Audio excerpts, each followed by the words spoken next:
Les craintes étaient donc fondées, même s'il reste encore quelques heures aux citoyens des grandes villes pour aller voter, avec un taux de participation d'un peu plus de 39%, soit 10 points de moins qu'au premier tour des régionales de 2004, les électeurs n'étaient vraiment pas au rendez-vous. Les leaders politiques ont pourtant montré l'exemple ce matin, comme ici à Lille, dans cette école maternelle, où la première secrétaire du PS a accompli son devoir électoral en compagnie d'électeurs tout aussi motivés qu'elle. On est là matinalement.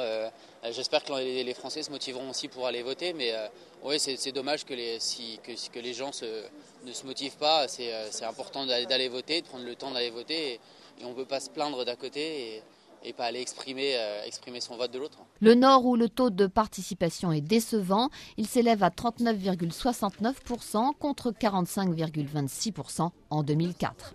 L'enjeu de ce scrutin, c'est l'élection de 1880 conseillers régionaux dans 26 régions de France et d'outre-mer, dont 24 sont actuellement détenus par le PS. Pour Nicolas Sarkozy, qui a voté ce matin à Paris, les résultats de ce premier tour seront décisifs.